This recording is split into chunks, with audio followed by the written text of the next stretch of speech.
Bueno, buenas tardes, ¿cómo les va? Hola, Sergio. Buenas tardes, compañera, ¿cómo anda? Y aquí andamos. ¿Le cuento o me callo? No, cuénteme que para eso estamos. No, mejor me callo. Así seguimos estando. Ahí seguimos estando. Bueno, hoy se cumplen 45 años de la muerte de Perón. Es el Día del Historiador. Es el Día del Historiador. Sí. Bueno, feliz día. Muchas gracias. No sabía, quedó claro, quedó tapado. Y está bien. Y está bien, sí. Además, 45 años, y en el año 45 cambió la historia de la Argentina de una vez y para siempre. Para los peronistas, para los no peronistas, para los filoperonistas. Nada ha vuelto a ser como era antes del arribo de ese líder político que introdujo en el sentido común argentino el hecho de que los trabajadores y la clase obrera tienen derechos. Y yo pensaba, no pensaba empezar con esto, pero ya que entré a hablar de este cambio que introdujo Perón en el sentido común de los argentinos, pensaba un par de cosas en estos días, no precisamente cuando armé la editorial, pero pensaba hasta qué punto tan intenso, tan profundo, tan subcutáneo entró en nuestro sentido común nacional la idea de los derechos de los trabajadores, que creo que tiene que ver con eso precisamente, justamente que no hayan podido penetrar en este país conceptos o nociones que en los países que nos circundan han calado mucho más rápidamente, mucho más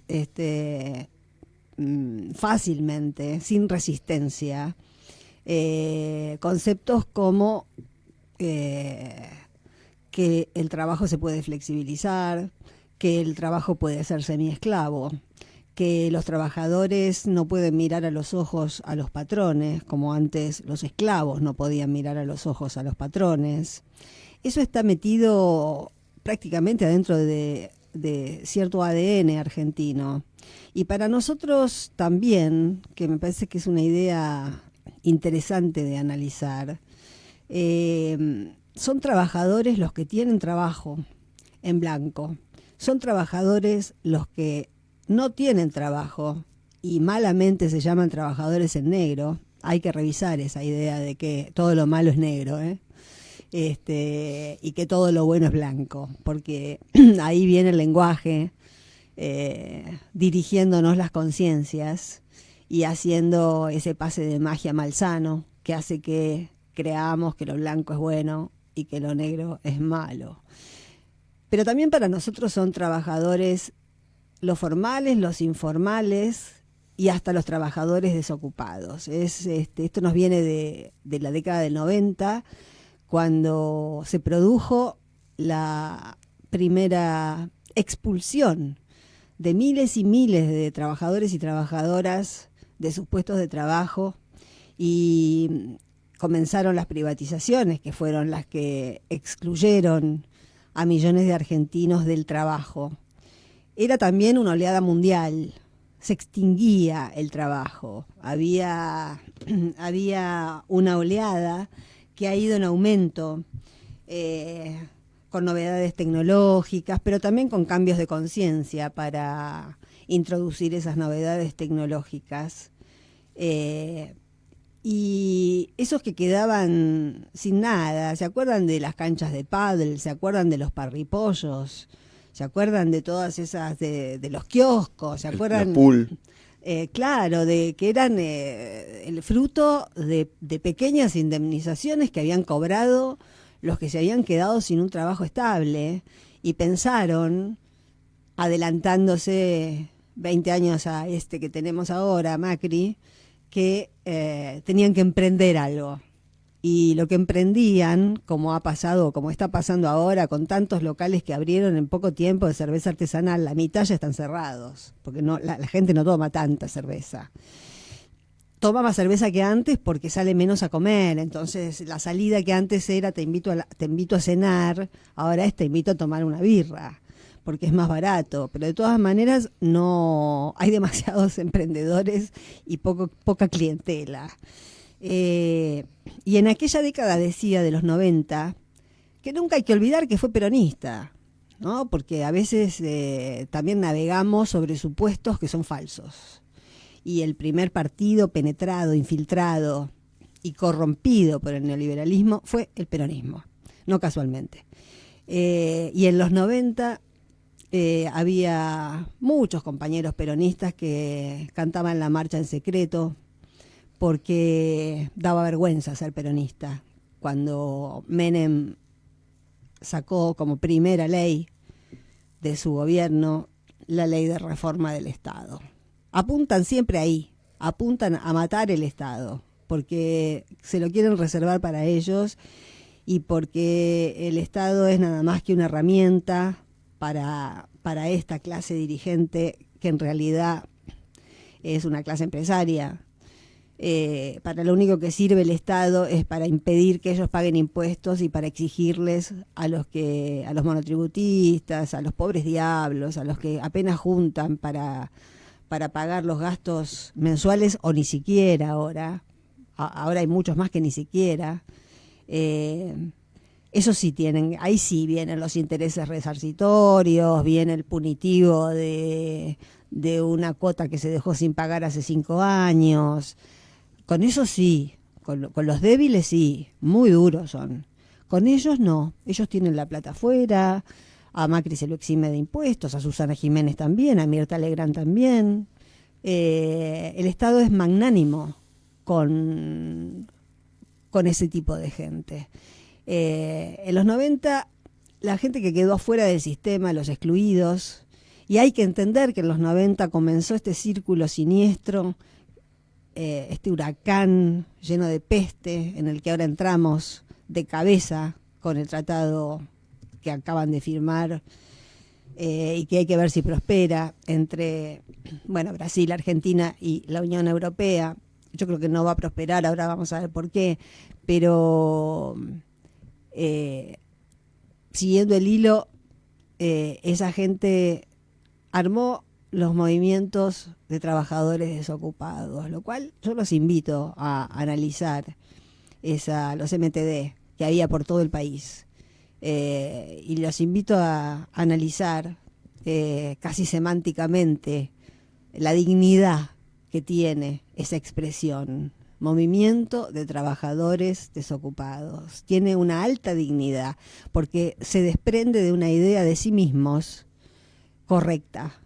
Se desprende de una idea que no compró la tapa de Clarín de entonces, ni la tapa de Nación de entonces, ni los editoriales o las bajadas de línea que hacían en ese momento por la televisión Mariano Grondona, Morales Solá, Longobardi, todos los que llevan décadas mintiendo y ensobrando. Nos enteramos este fin de semana y a través de una especie de catarsis disparatada de esa farsa de canciller que tenemos, que estaba emocionado el tipo porque había firmado algo con alguien, de que se había firmado ese tratado de libre comercio con la Unión Europea. Hace años que quieren que firmemos y encontraron quien le firme el tratado de libre comercio, pero estos tratados no prosperan en ninguna parte porque son secretos, porque lo que te cuentan es nada más que la cáscara, porque esos tratados, tanto el TTPI, el TTP, yo me pasé un año escribiendo notas cuando todavía esos tratados no nos rozaban, la Alianza del Pacífico, y todos respetaban más o menos el mismo esquema, y es que hay una cáscara que se cuenta, que es la que nos están contando, mentirosa, maliciosa, pero en realidad el corazón de esos acuerdos es secreto, y tienen el tupé de seguir insistiendo con que en el Congreso nadie va a exigir saber qué es lo que han firmado en secreto. Y yo me pregunto, ¿cómo puede ser que en alguna parte del mundo, por ejemplo en este país, pero también en otros países, haya dirigentes que supongan que tienen un mandato popular para firmar cosas de espaldas al pueblo y al poder legislativo? ¿De dónde lo sacaron eso? Es absurdo, es delirante que porque alguien gane una elección presidencial y además por 1,5 puntos crea que tiene la potestad de firmar un acuerdo secreto cuyas cláusulas son secretas, y que alguien va a festejar eso. Lo festejarán ellos, pero creo que este es un frente, o mejor dicho, un motivo para un frente de resistencia férreo, necesariamente duro. Tiene que ser duro, porque implica la muerte, el certificado de muerte de la industria nacional y sobre todo de la pequeña industria nacional, en la que todos tenemos expectativas porque es la que da trabajo. Hay cláusulas dentro de todos esos tratados, porque todos responden a la misma lógica, y por eso le dijimos no al ALCA en su momento, en el 2005. Yo me hice, ya lo he comentado, pero yo simpatizaba con el gobierno de Néstor hasta el 2005 por un montón de cosas que hizo antes del 2005, como por ejemplo las políticas de derechos humanos, que nadie esperaba que fueran las que fueron. ¿Se acuerdan que se restituyó la ESMA? Fue un momento inolvidable para muchos de nosotros que ya nos habíamos despedido de que se pudiera hacer justicia en ese sentido. Había hecho un montón de cosas, Néstor, pero me tocó viajar en el tren del Alba, que partió de Constitución con Maradona a la cabeza. Sí. Iba Kusturica, iba Evo Morales, que todavía no era presidente de Bolivia, y iban a la contracumbre en la que habló Chávez. Y lo que se respiraba en ese tren, yo no lo había olido nunca en mi vida, y tenía que ver con lo que sucedió después de que se le dijo no al ALCA, porque en un día como hoy y con este acuerdo todavía con la tinta fresca, hay que recordar y creo que hay que poner de relieve que todo lo que se pudo hacer en los 12 años del gobierno de Néstor y los 2 de Cristina se pudieron hacer porque se le dijo no al ALCA. Ninguna de las políticas que aplicó Néstor o que aplicó Cristina en sus 2 gobiernos, las políticas inclusivas, hubiese sido viable o posible si se firmaba el ALCA. Y esto no es más que un ALCA reciclado, que si no se revierte y si no se le da la espalda, no va a permitir que ningún gobierno vuelva a las políticas inclusivas.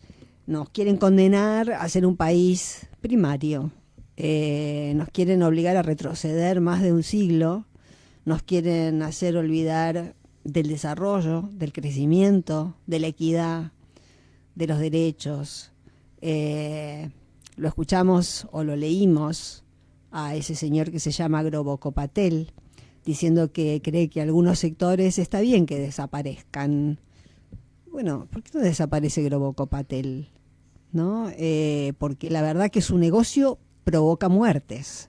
Es un negocio altamente cuestionable el de Groboco Patel, desde el punto de vista productivo, desde el punto de vista del planeta, desde el punto de vista de la especie, desde muchos puntos de vista, lo que hace y cómo se gana el dinero que le sobra para él, para sus hijos, para sus nietos y hasta para Cristina Pérez, le sobra y está hecho con veneno. Entonces, creo que estamos viviendo estertores, se están apurando a firmar cosas que van a caer seguro que van a caer, pero están en sus últimos 3 o 4 meses de alfas y tienen el falo en esa lapicera con la que firman cosas que sentencian a la muerte a un montón de industrias familiares, de industrias pequeñas, de industrias emergentes, de las que pueden surgir sin la ayuda de enormes capitales, de capitales transnacionales. Quieren formatear un mundo, ellos y los que los hacen firmar, porque, digamos, no es recíproco. Lo que estamos firmando o lo que firman estos tipos no es recíproco, no es un acuerdo, es un acta de capitulación. Son tratados que son actas de capitulación, donde los países débiles como el nuestro, con presidentes antipatrióticos, con presidentes que no tienen patria, no tienen lugar de pertenencia, no tienen la plata acá, consiguen que se firme. Ahora, hubo muchos países que firmaron un preacuerdo de este tipo de tratados y después tuvieron que retroceder, porque en esas cláusulas secretas, cuyo contenido nunca se supo del todo de ninguno, pero algo se ha sabido, figura que esos tratados están por encima de las respectivas constituciones nacionales. Es decir, estamos renunciando ahí sí de verdad a la Constitución. Y si renunciamos a la Constitución, renunciamos a la nación. Y no es ninguna sorpresa, porque esta gente lo que quiere es la destrucción de las naciones. Lo transnacional encuentra en las naciones un freno que les molesta para un objetivo inconfesable, porque Alemania va a seguir subsidiando lo que le convenga, Estados Unidos va a seguir subsidiando lo que le convenga, todos los países grandes, poderosos, los que de verdad tienen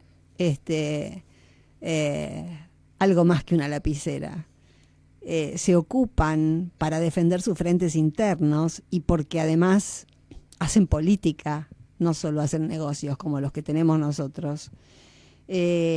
Necesitan mantener un frente interno unido y necesitan que sus pueblos los vuelvan a votar. Estos están en la mise en scène de la reelección. Vamos a ver qué es lo que sucede. Yo sinceramente me niego a creer que hay mucha gente que uno escucha decir, no, esto es un desastre, pero yo no me arrepiento, lo volvería a votar. Yo dudo, la verdad, que lo vuelvan a votar. Lo que pasa es que hay una cuestión de orgullo personal, de orgullo herido personal, que les impide reconocer que compraron el verso de la Nata y lo ven un poco mejor a la Nata ahora y ven que no es un rebelde que hacía fuck you. Es una bosta el tipo, es un mercenario, es un agente. De periodista nunca tuvo nada. Hace 25 años que la Nata no es periodista.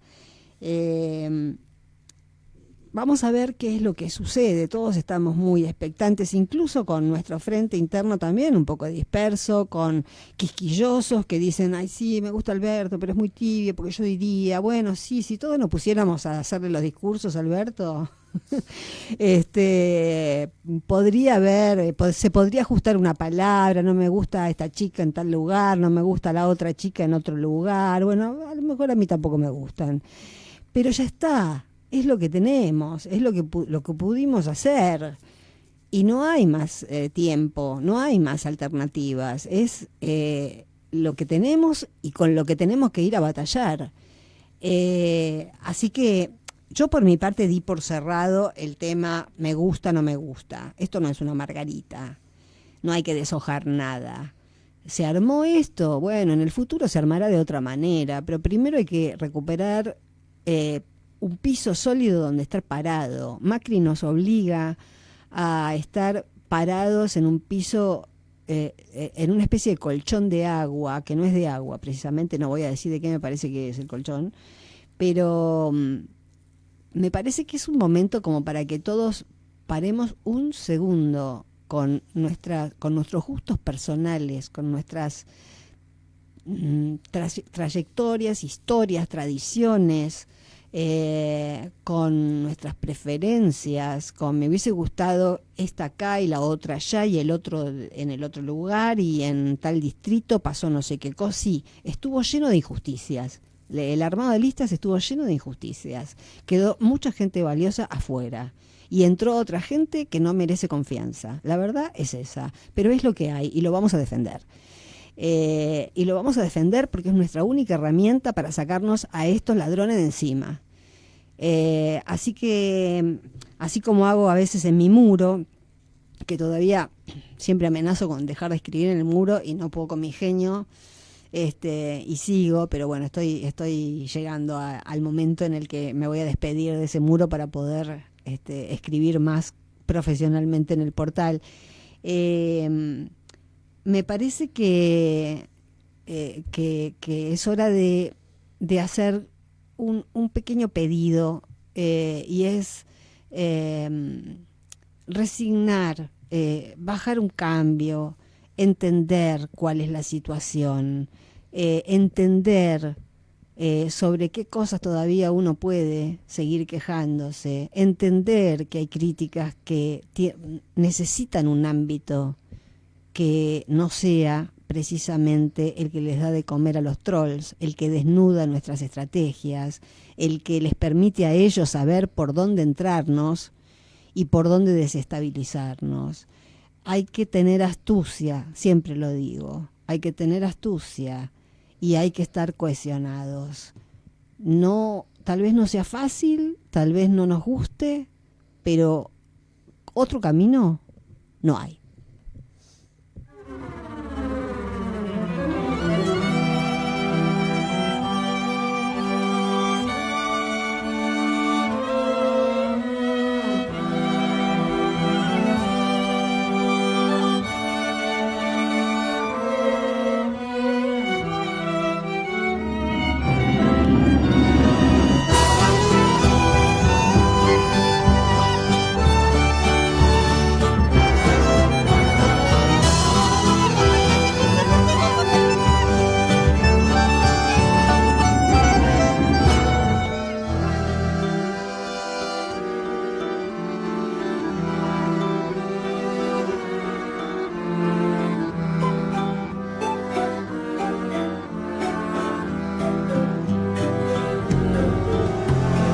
Mi mejor amigo me entregó al enemigo, mi madre se escapó con él en un torino rojo como el sol, como mi sangre, como el pimiento de mi corazón.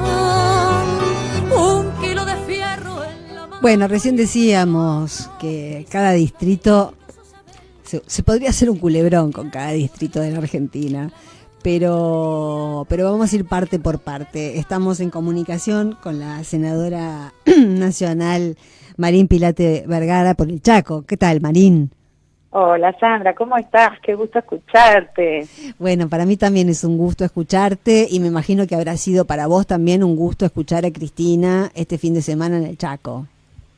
Mira, creo que recién estamos pudiendo reaccionar las y los compañeros que bueno, que adherimos a ella, a su proyecto, a este sueño colectivo, ¿no?, que tenemos de ahora en adelante, porque la verdad que fueron 2 jornadas muy, muy fuertes, muy emocionantes. Digo 2 jornadas porque la sola llegada de ella, claro, el viernes a la noche fue todo un acontecimiento, así como en otras provincias, viste, esos recibimientos con tanto amor, con tanto agradecimiento. ¿Cuánto hacía que no iba Cristina para allá? Y no sé, desde nuestro gobierno, obviamente, 4 años fácil. ¿Qué es lo que pasó en el Chaco, Marín? ¿Por qué no nos contás cuál es la situación política del Chaco en este momento? Y después seguimos. Bueno, de los culebrones a los que hacían referencia, creo que el de la provincia del Chaco es el que más se destaca, ¿no? Porque realmente fue terrible. Fue un cierre muy, muy, muy complejo, muy traumático, porque bueno, vos sabés que nosotros acá tenemos como líder referente del peronismo de los últimos 20 años a Jorge Milton Capitanich, que actualmente es intendente de la capital de Resistencia. Sí.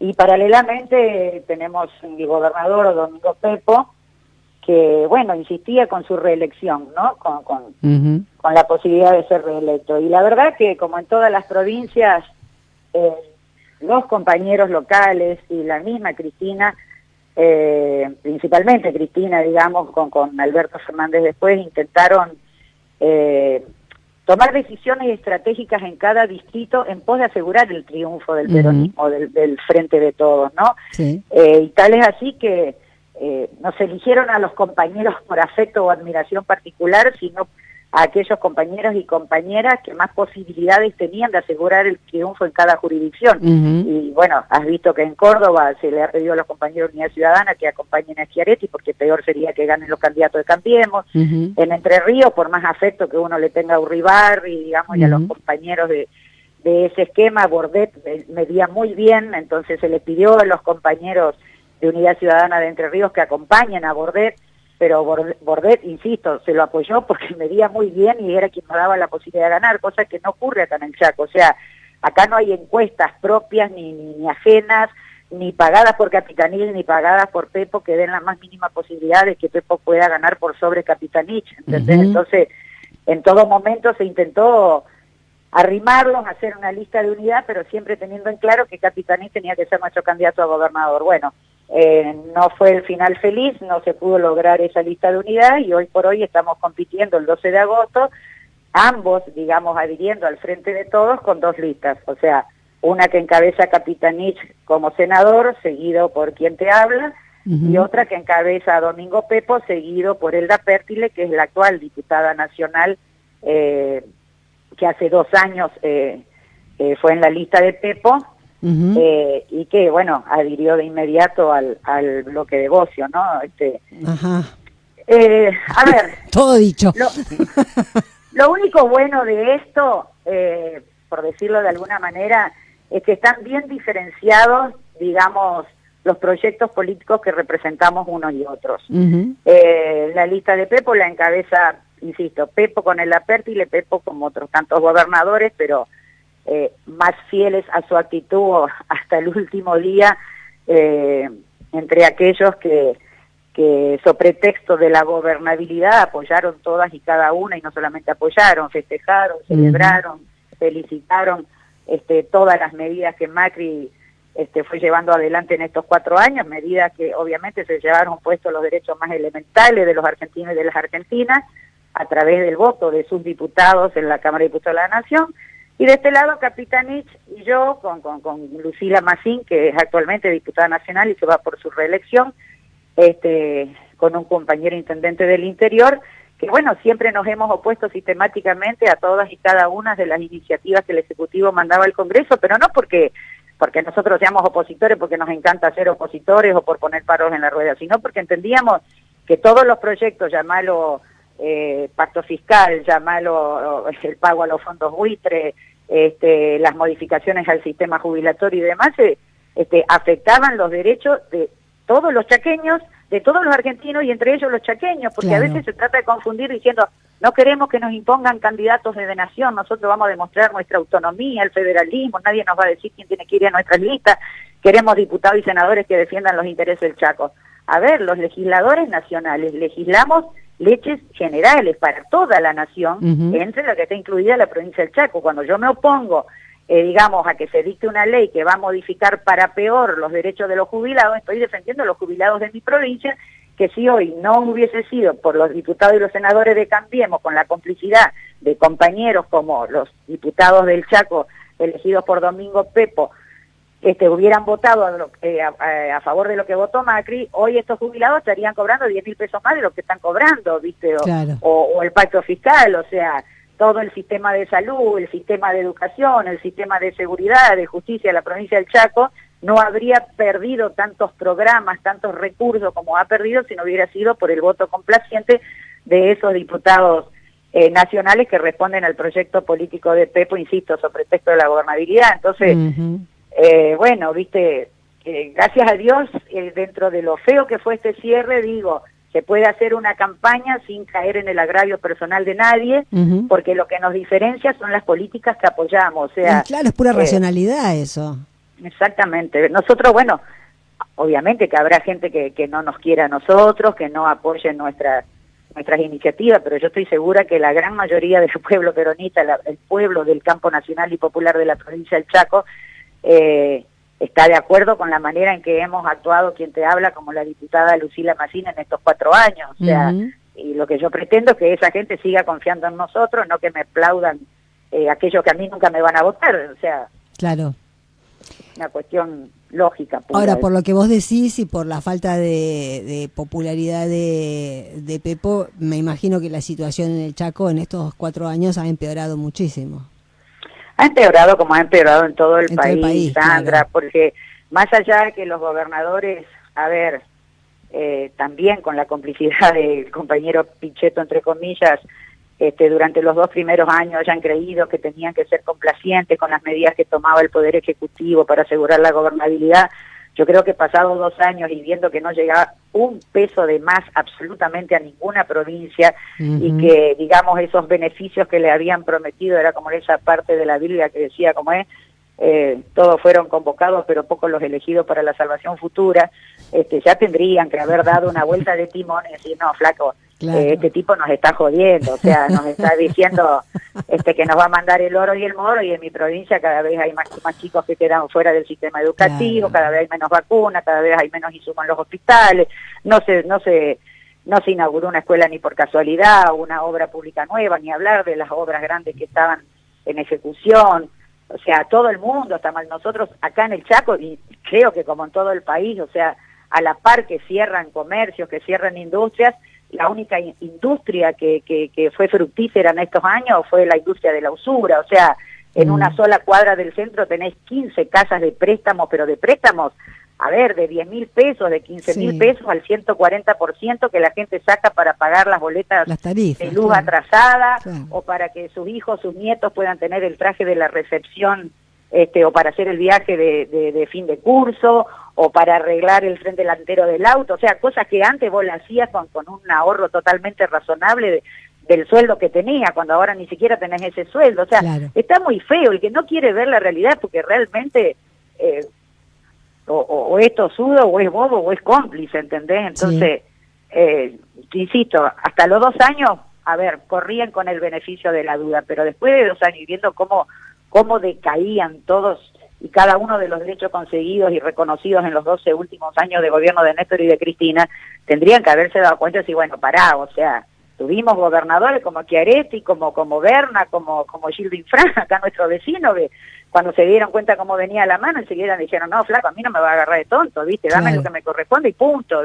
Y bueno, acá fue hasta último momento una complacencia y una, qué sé yo, una convivencia de por más armónica con el gobierno nacional que insisto, se vio no solamente en la actitud del gobernador, sino de los diputados y las diputadas que él eligió hace 2 años y que bueno, siguieron votando tal cual pedía el Ejecutivo. Así que yo creo que ahora con el frente de todos y habiéndose sumado sectores del peronismo que estuvieron distanciados de nosotros durante muchos años, queda claro que más allá de los defectos, los errores o los déficits que pudiéramos haber tenido en nuestra gestión, los objetivos políticos que lleva, digamos, este sector del peronismo son los que recuperaron el mejor peronismo de la historia después de Néstor y de Eva Perón, ¿viste? Entonces, yo creo que más allá de que hoy en la provincia el gobernador cuente con todo el aparato del Estado, como se dice, y de los intendentes, esta suerte de estrategia del apriete, de la extorsión, de la amenaza, le va a jugar una mala pasada, porque hoy para ir a los actos públicos, los actos, digamos, que organiza el gobernador, tienen que ir obligadamente los empleados públicos, ¿viste? Con firma de asistencia, con planillas, con control, o sea, como los peores ejemplos de Cambiemos, ¿viste? Controlan los Face, si pones me gusta, si no pones me gusta, si haces un comentario. Y la verdad que nosotros no estamos acostumbrados a eso, ¿viste? Y el pueblo del Chaco no se merece tampoco eso, ¿viste? Han despedido muchos compañeros que abiertamente adhieren a Capitanich o indirectamente adhieren a nuestra lista, ni hablar de que salgan conmigo en una foto. Yo estoy en la lista negra para el periodismo del Chaco, no me van a hacer un reportaje, pero ni por casualidad. Pero bueno... no sabía que era para tanto. Sí, es para tanto, es para tanto, es muy feo, pero insisto, ¿viste? Yo creo que la gente tiene memoria y también tiene la certeza de que tiene todo el derecho del mundo a vivir con dignidad, que no fueron estos 4 años del gobierno de Macri los que le han reconocido esa dignidad, sino por todo lo contrario, ¿no? Que se han llevado lo mucho o poco que nosotros le hayamos podido reconocer y sostener en los años anteriores. Y bueno, como creo que todos nos queremos un poco, al momento de votar vamos a saber a quién tenemos que elegir. Marín, antes de cerrar, hablamos poco de la visita de Cristina. Rescatame 2 o 3 momentos de los más importantes de la charla. Mira, la poca charla, porque en realidad charla de la presentación del libro, o sí, charlas sí, de la charla de la presentación, de lo público. Todo es lindo de ella. Qué sé yo, acá cayó muy fuerte porque, digamos, la parte militante hoy por hoy del peronismo, la verdad que mayoritariamente la tienen los jóvenes y las mujeres. Uh-huh. Y aquí nosotros tenemos un frente de mujeres del campo nacional y popular donde están integradas todas las organizaciones políticas militantes peronistas y feministas, y no peronistas, pero sí feministas.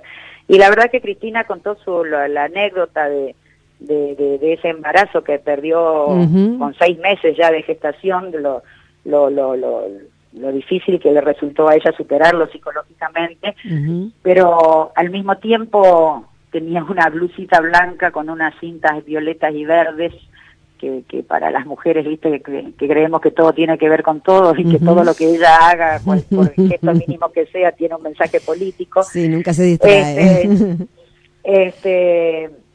Y dio un mensaje tanto para las jóvenes como para las más grandes, de tratar de entendernos, de que las jóvenes entiendan que nuestra deconstrucción es mucho más lenta de la que ellas quisieran, porque estuvimos formadas de otra manera, pero que vamos aprendiendo a la par de las jóvenes, que nos vamos deconstruyendo y que las acompañamos y que las sostenemos y que tienen que seguir luchando hasta el último aliento por lo que piensan, por lo que creen, por lo que sostienen y por lo que sueñan. Uh-huh. Y bueno, por eso habló de la revolución de las hijas. Habló de la revolución de las hijas, totalmente, ¿viste? Y fue muy bueno tanto para las mujeres de mi generación como para las jóvenes, para que podamos interpretarnos y comprendernos aún en las diferencias que podemos tener, ¿entendés? O sea, a las pibas todo les resulta más fácil y bueno, a otras nos ha llevado un tiempo y tal vez todavía tengamos bastante que aprender, pero la verdad que es una hermosa época en ese sentido, época de aprendizajes mutuos, ¿entendés? Entonces, sí. Bueno, para mí esa parte fue muy buena. Bueno, nos has hecho un fresco de lo que es el Chaco hoy. A la distancia costaba entender un poco. Todos nos hemos quedado, los que no somos chaqueños y no vivimos en el Chaco, pero nos hemos quedado con aquellas imágenes de Capitanich cuando le tocó ser en un momento álgido y muy complejo del país, jefe de gabinete. Nos acordamos de esas conferencias de prensa a las que no iba ningún periodista y el tipo estaba ahí a las 7 de la mañana hablando a solas, ya que querían conferencias de prensa, las daba, y lo cual terminó de demostrar que nadie quería preguntar, que querían joder. Nadie quería preguntar, totalmente, pero a tosudo no le van a ganar a Capitanich. A las 5 de la mañana va a estar a las 5 de la mañana fresquito como una lechuga sin ningún problema, porque una de las cosas que lo caracteriza, además de la lealtad al proyecto, es su adicción al trabajo, ¿viste? O sea, sí. Yo creo que hasta la gente que no adhiere a nuestro proyecto político acá en la provincia reconocen en Capitanich eso sí, al primer trabajador, ¿viste? Porque sí. En ese sentido nadie puede desconocer las horas, el tiempo que este hombre le dedica a la gestión en el lugar que le toque como jefe de gabinete, como gobernador, como intendente. O sea, para él el día de gestión tiene 22 horas y todo el mundo lo sabe y lo demuestra. Así que bueno, Hoy nos enteramos por los medios que respecto a la adhesión de las boletas largas, o sea, de cuál de las dos listas llevaría la fórmula presidencial, han decidido Alberto y Cristina que esa lista sea la de Capitanich, y bueno, nosotros nos honra sobremanera porque bueno, insistimos, creemos que la lealtad se demuestra en las buenas, pero fundamentalmente en las malas, y en las malas es cuando hemos seguido sosteniendo nuestras banderas, nuestros proyectos, nuestras creencias, nuestros sueños colectivos, y en ese camino nos van a encontrar siempre, ¿viste? Así que bueno, yo acá en realidad, tanto Capitanich como Pepo, ninguno de los dos tiene la intención de ser senadores, o sea, las candidaturas de ellos son candidaturas testimoniales, porque ambos van a competir por la gobernación en septiembre. Uh-huh. Pero bueno, es como una compulsa de liderazgos provinciales, pero insisto, no por algo personal, sino por los proyectos políticos que representan unos y otros. Bueno, muy buena noticia la de esa lista, y bueno, un abrazo enorme, Marín. Gracias, Sandra, un abrazo para vos también, sabes que te quiero mucho. Yo también, chao. Gracias. Radio H. Comienzo de espacio publicitario. Estudia inglés con la mejor calidad académica. CUI, Centro Universitario de Idiomas. Últimas vacantes. Certificados y diplomas UBA. No se abona matrícula. Informes en www.cui.edu.ar o al 53 52 8000.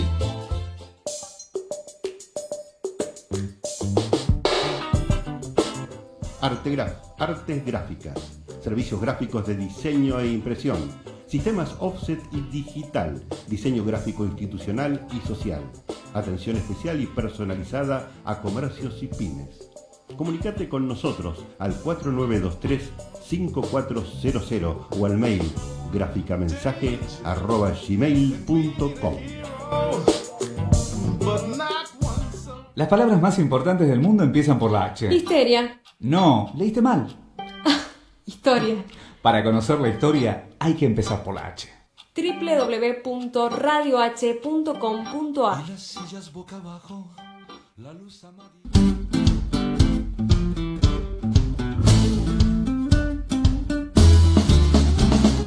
Los sábados en Radio H madrugan a las 13 con demasiada presión.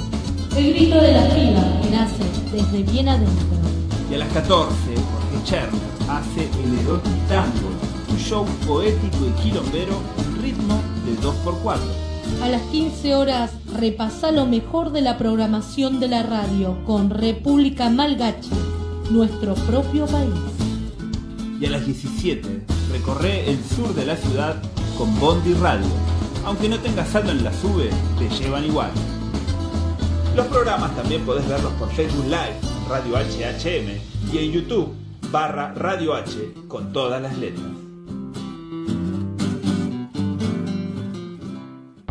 Somos lo que hacemos y hacemos radio. Seguí escuchándonos por www.radioh.com.ar.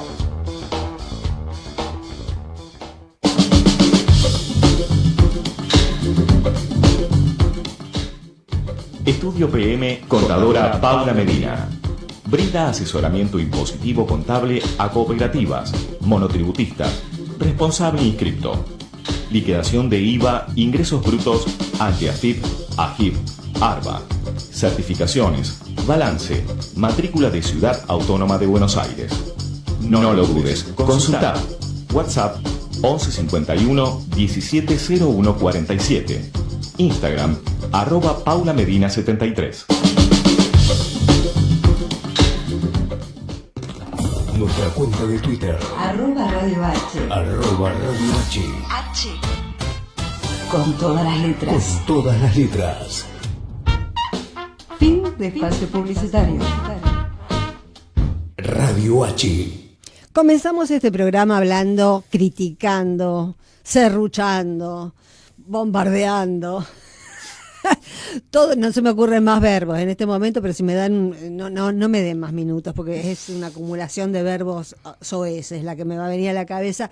Este famoso Tratado de Libre Comercio con la Unión Europea, y Sergio, que está aquí a mi lado, lo va a comparar con otro pacto, ¿no?, que se hizo históricamente y así salió. Exactamente, el famosísimo pacto Roca-Runciman de 1933. Vos sabés que, ¿te acuerdas que hace una semana hablábamos de lo incómodo que estaba Macri en el Día de la Bandera? Sí. Que es una forma de decir, ¿no? Una... Cómodo no está nunca, en realidad. No, cómodo yo no está, lo veo cómodo nunca. No, salvo cuando está con Lagarde, viste que últimamente está cómodo. Ahí sí está cómodo. Una cita de Belgrano de 1802 que anduvo circulando decía respecto a este tratado, por ejemplo, Belgrano, no exportemos cuero, exportemos zapatos. Y lo está diciendo en 1802. Valor agregado, decía Belgrano. No exportemos cuero, exportemos zapatos. Y justamente si algo tiene este acuerdo de libre comercio entre lo que queda del Mercosur y la Unión Europea, es que el anuncio no dice, como bien dijiste vos, la letra fina, hay acuerdos secretos, y el pacto Roca-Runciman tenía un montón de acuerdos secretos que, bueno, ya los hemos podido descubrir, y en realidad uno de los que lo denunció en el Senado en aquel entonces fue Lisandro de la Torre, y se armó un escándalo mayúsculo. Ahora, acaba de ocurrir en Francia, esto es noticia así, calentita. Primicia. Oyentes, primicia. Sectores agrarios de Francia han criticado a Macron, están alarmados con la posibilidad de que Europa compre alimentos y que perjudique a todo el agro francés. Bueno, ¿te acordás lo que fue cuando quisieron poner el McDonald's en Francia? ¿Te acordás de José Bové? Exacto. Que se convirtió como en un héroe nacional. Sí, y aparte esta gente cuando se enoja te quema los autos. Totalmente, no, los franceses tienen una alta idea de sí mismos. Eso claro. Es una cultura que tiene que ver con una identidad de autopercepción. Sí, pero aparte, si hubiese quedado en una queja, bueno, pero Macron ya dijo, no se alarmen, vamos a ver si prospera este acuerdo. Por lo tanto, hay que ver si prospera este acuerdo, no solamente porque se vote acá, sino si no es simplemente un fuego artificial del que los europeos no están dispuestos a hacer libre comercio. De todas formas, en el contexto mundial en el que tenés a las grandes potencias aumentando el proteccionismo, ir hacia un acuerdo de libre comercio, raro que nadie lo diga, es ir a contramano de la historia y está de modé. Claro. Es, ya si querés, ni siquiera ideológicamente, sino va a contramano de lo que piensan las grandes potencias de lo que debe ser una defensa de la economía. Y por otro lado, ante las críticas que recibió el acuerdo, el ministro Dante Sica, o secretario, no sé, de Industria, dijo el mismo argumento que se utilizó en la dictadura y durante la década menemista, que es para competir con el mundo debemos mejorar la productividad y la eficiencia. Esto dicho en un contexto en el que no hay crédito. ¿Cómo mejorar la productividad? No hay crédito. La mayoría de las empresas están al borde de la quiebra. Y en ese contexto le vas a inundar de productos europeos y le decir, mejoren la eficiencia.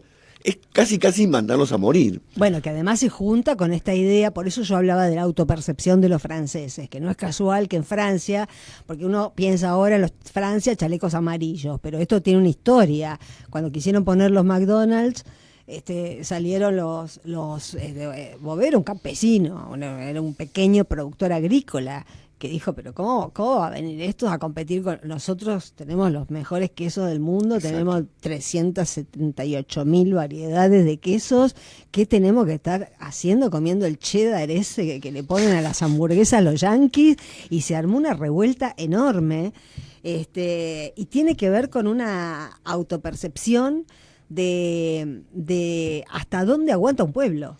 Sí, imagínate en Francia un ministro o un empresario diciendo, bueno, si hay sectores que tienen que desaparecer, que desaparezcan. Claro. Es exactamente lo contrario a lo que hacen los Estados europeos. Por eso te decía, perdón que te interrumpa de nuevo, pero por eso ese razonamiento de Sica lleva directamente a la publicidad de la dictadura que todos tenemos incrustada en la cabeza, porque entre otros méritos la pasaba 678 una vez por semana, que perdón por la siguiente subordinada, pero quedó el fallo del juez Lijo quedó estampado la semana pasada. Laura Alonso tiró una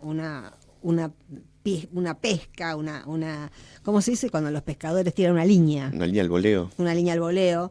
Y quedó demostrado que la productora de 678 no solo no cobró un peso de más, sino que le hizo ganar dinero al Estado. Pero efectivamente Bueno, no me acuerdo porque te interrumpí. Sí. Pero hoy se empezaron a conocer algunos de los puntos del acuerdo. Uno de los puntos dice que le pone fin al 91% de los aranceles que el Mercosur le imponía a los productos europeos. Es decir, prácticamente la totalidad. Exacto, pero o sea, el 91% de los aranceles, eso no lo hace ningún país. Sacarle los aranceles para que entren libremente todos esos productos. Pero además de todo esto, hay una vieja discusión. Cuando nos decían que esta era la derecha moderna, y uno puede decir derecha moderna ¿Quién? porque... Nathanson. Por ejemplo, ponele. Derecha moderna porque utilizaba las redes sociales, porque en lo que tiene que ver con el discurso político económico, es la misma discusión de lo que ya Belgrano venía diciendo: exportemos zapatos, no cuero. Y por otro lado, esta discusión de ¿tenemos mercado interno o no tenemos mercado interno?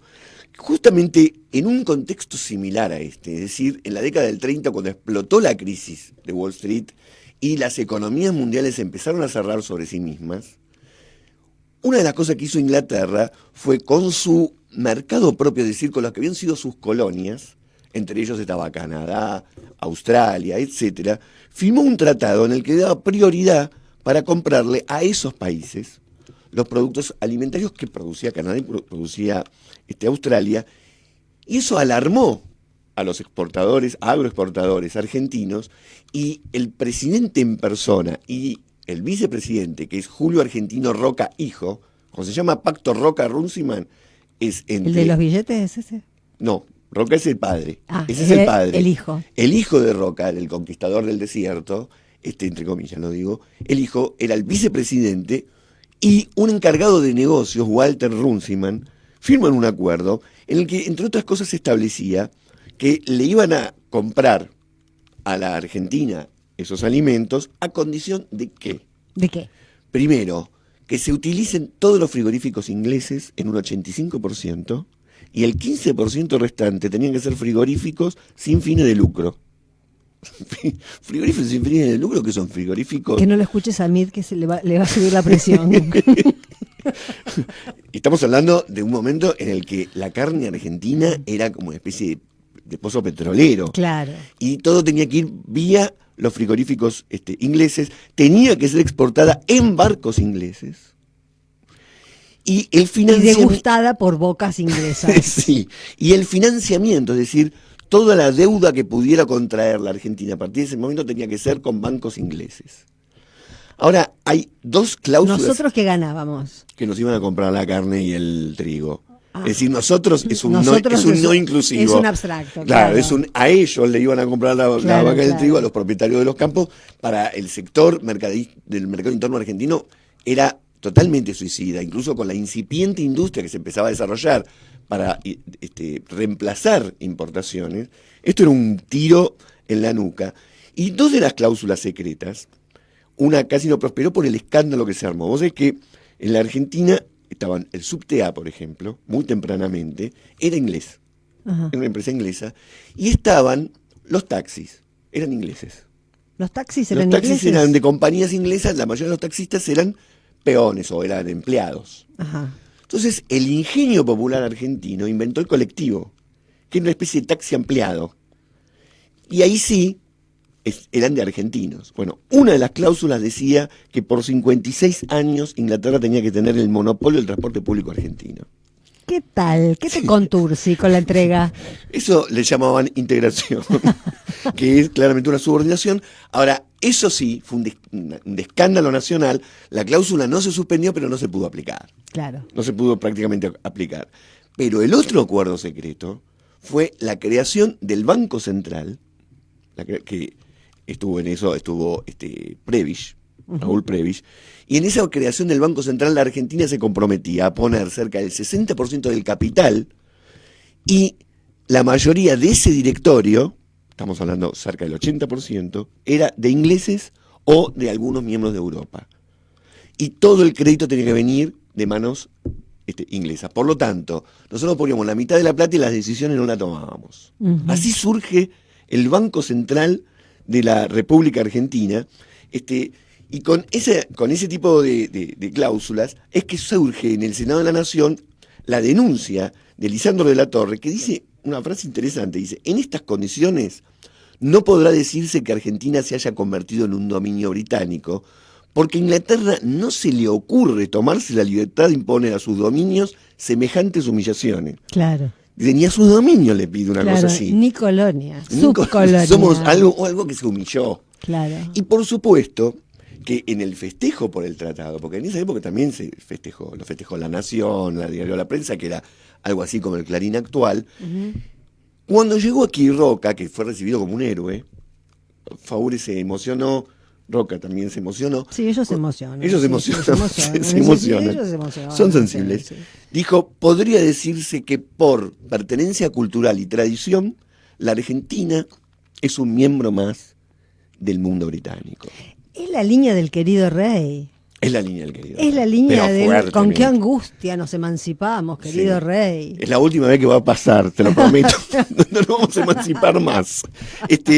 Ahora, esto que siempre ha sido estudiado en los círculos de historiadores e incluso de las ciencias sociales en general, como una especie de ejemplo de la máxima subordinación a la que llegó en algún momento la Argentina en pos de vender sus productos, que es en realidad beneficiar a un sector. De sus commodities, en de realidad. Sus commodities que son propiedad privada, porque no es que pertenecen a la Argentina. Claro, no, son de Grobocopatel y de la sociedad rural. Claro, no es que Grobocopatel tiene la camiseta de Argentina y dice: vamos a Argentina, con esto nos beneficiamos todos. Se beneficia a él. Claro. Bueno, se benefició este sector y la contracara es esto que estamos diciendo de la industria. Van a llegar sin impuestos, sin todo tipo de trabas hacia ese comercio, la mayoría de los productos europeos. Claro. Yo, en una de las veces que te interrumpí, interrumpí varias veces hoy, no terminé de desarrollar la idea esta de la silla esa de propaganda de la dictadura que pasamos tantas veces en aquel programa, pero no quería dejar pasar dos líneas sobre qué había atrás de esa publicidad. ¿Se acuerdan que salía una voz muy milica diciendo que si uno se sentaba en una silla fabricada por un argentino, duraba poco porque la silla estaba hecha como el culo, pues los argentinos somos tan poca cosa y sabemos trabajar tan mal y hacemos tan horrible todo y nuestros productos son tan de mala calidad que esas sillas no aguantaban. Entonces por eso se liberaba el comercio en el 76, cuando empezó esta ola, porque en realidad nace ahí, con Martínez de Oz, para dejar entrar sillas que le aguantaran el peso a uno, hecha por gente que es gente. Sí, ¿no? decía Made in China, Made in Alemania.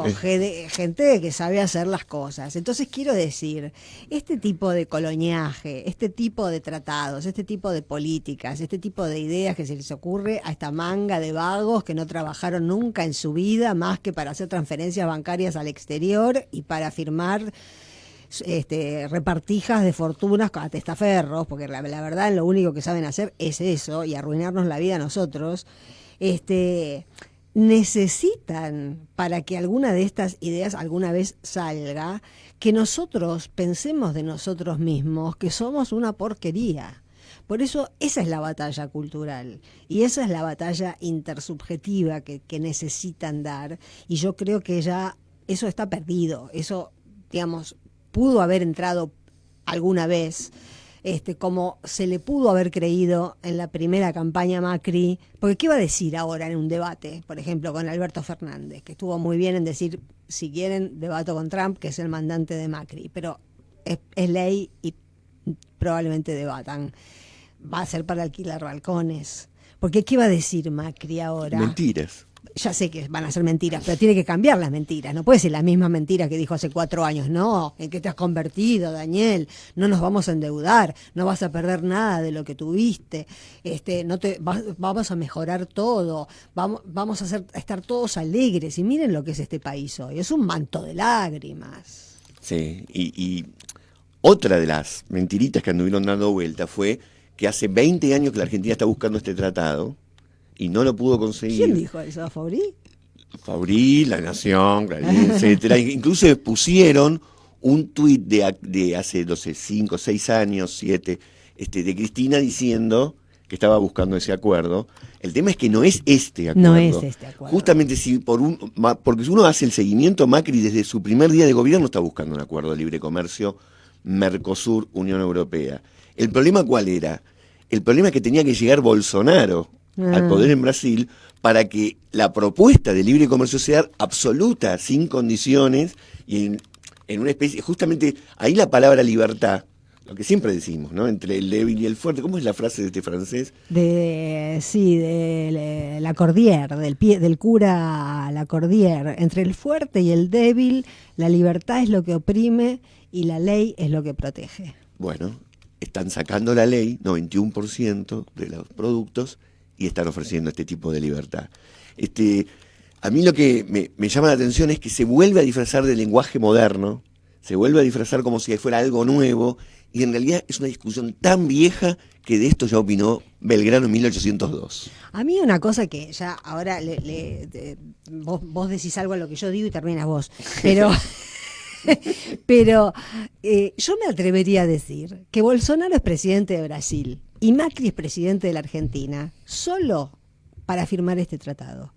Porque lo que está buscando Estados Unidos, y lo ha tratado de buscar en los últimos 15 años, y no lo ha conseguido, porque es esto, porque la grieta no es K y anti-K, eso ya pasó, eso sí es viejo. La grieta es entre un mundo unipolar y un mundo multipolar. Y lo que estos tipos, desde Estados Unidos, buitres incluidos, lo que están buscando es que el mundo permanezca unipolar. Están rechazando, y es inútil, porque el mundo ya es multipolar. Rusia y China, ¿qué vas a hacer? ¿Dónde los vas a meter? No existen. Han impedido que derroquen a Maduro, Rusia y China. Porque si Maduro sigue siendo presidente de Venezuela es porque existen Rusia y China. Entonces ahí ves la potencia geopolítica de este mundo que ya no está dominado hegemónicamente por Estados Unidos. Estados Unidos ha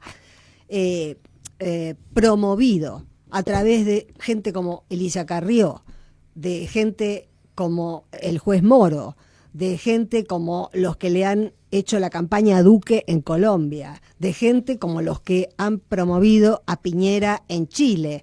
A estos presidentes títeres, yo creo, es mi opinión personal, con un objetivo clave, central y básico, que es lograr un tratado de libre comercio. Un tratado que los países tan admirados jamás firmarían. Jamás firmaría Trump un tratado como este, porque a uno le podrían decir, ya es antiguo todo discurso anticolonialista. Bueno, pero simplemente miremos el mundo ahora como está, Trump, hacia dónde va. Es que Trump es malo, pero no es boludo. Ahí vamos.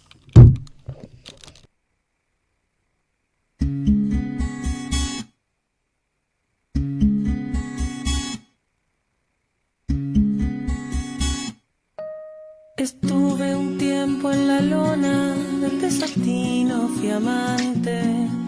Mantuve mi voz chillona, voz cantarina y parlante. Aquel que canta milonga en un tono mayor y anhelante, conoce que en la platea va el corazón adelante. Tú siempre dando la nota, la señorita cantante, batuta de tu mirada y de tu dulzura distante.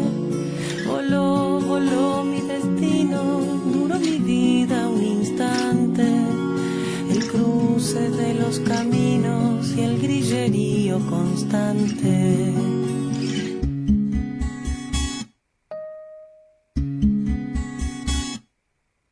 Estuve un tiempo en la lona del desatino, fui amante. Mantuve mi voz chillona, voz cantarina y parlante. Aquel que canta milonga en un tono mayor y anhelante, conoce que en la platea va el corazón adelante. Tú siempre dando la nota, la señorita cantante, batuta de tu mirada y de tu dulzura distante. Voló, voló mi destino, duró mi vida un instante. El cruce de los caminos y tu dulzura distante. instante. Voló, voló mi destino, duró mi vida un instante. El cruce de los caminos y tu dulzura distante. Y tu dulzura distante. Y tu dulzura distante.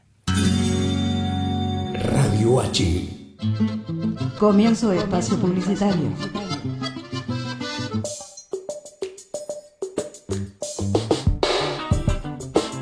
Artegraf, artes gráficas, servicios gráficos de diseño e impresión, sistemas offset y digital, diseño gráfico institucional y social, atención especial y personalizada a comercios y pymes. Comunicate con nosotros al 4923-5400 o al mail graficamensaje@gmail.com. Si vas a estudiar un idioma, hacelo con la mejor calidad académica. CUI, Centro Universitario de Idiomas. Inglés, francés, portugués, italiano, alemán, chino, japonés, ruso y muchos más. Elegí el tuyo. Últimas vacantes. Certificados y diplomas UBA. Informes en www.cui.edu.ar o al 53 52 8000.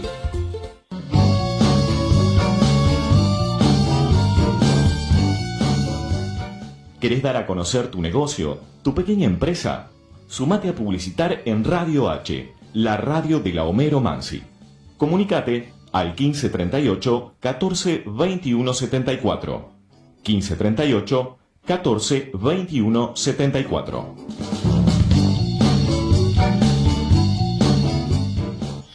Cuando todo fan, Radio H. Cuando todo fan, Radio H. Viene. Fin de espacio publicitario.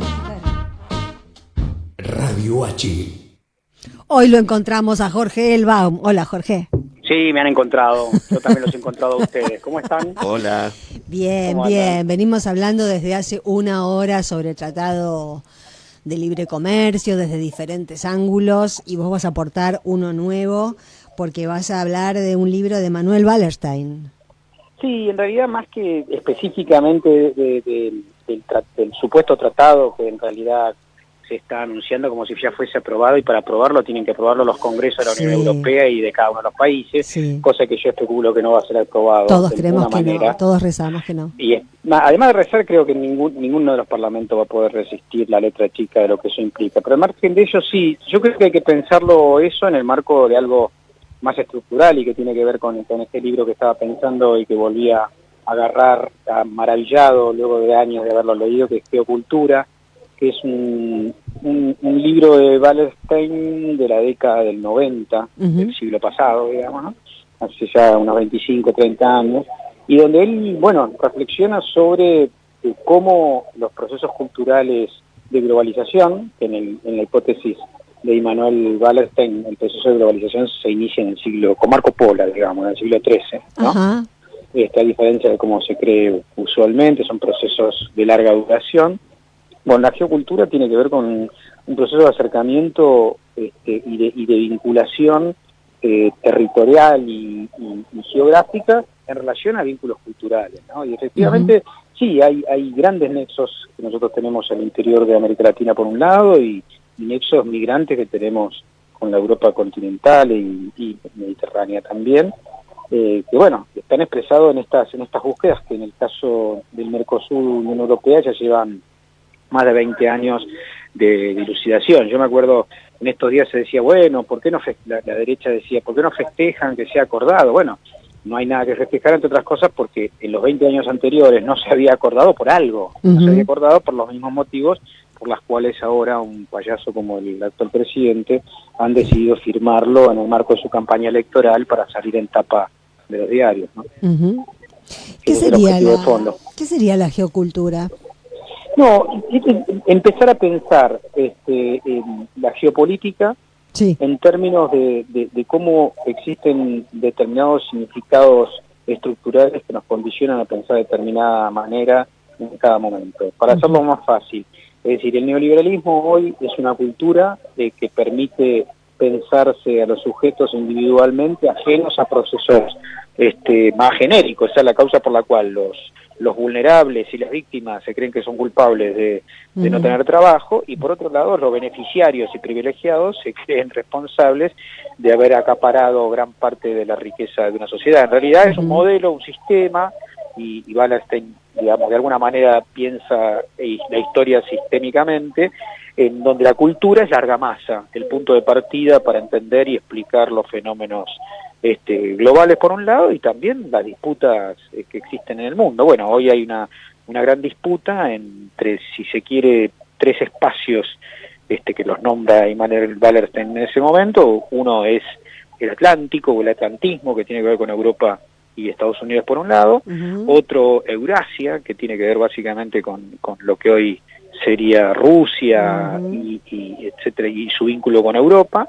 Y el tercero es el sudeste asiático. Bueno, hay una disputa muy fuerte entre esos dos territorios, y claramente se está orientando el poder económico, comercial e incluso financiero hasta el sudeste asiático, generando un gran problema y una gran tensión, sobre todo en aquellos que estaban tan acostumbrados a ser únicos beneficiarios del sistema de la globalización. Jorge, obviamente soy Sergio, ¿cómo andás? ¿Cómo estás? ¿En qué medida se podría decir que Europa hoy en día es una cultura y una economía en general en decadencia? Lo es en la medida de su participación, si se quiere, a nivel global, digamos, y sus dificultades para mantenerse integrada, cuya expresión más acabada es el Brexit, o también podrían ser las disputas que existen al interior de la monarquía española, con Cataluña, etcétera.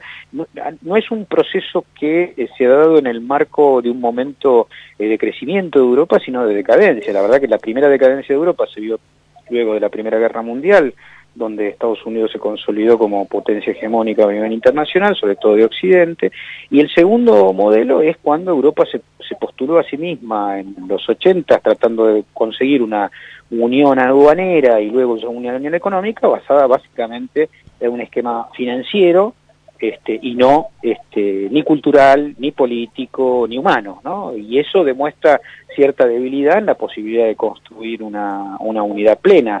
El Brexit es la expresión más acabada de ese fracaso, cuando en realidad el Reino Unido no ve los beneficios estatales que suponía, entonces tiende... Bueno, y eso pasa hoy con ciertos, lo que en Europa llaman populismos de derecha, que tienden al nacionalismo, la expulsión de migrantes y a una creencia de que la Unión Europea es un modelo de integración cuasi racial, donde los musulmanes o los migrantes del este europeo, etcétera, no tienen lugar.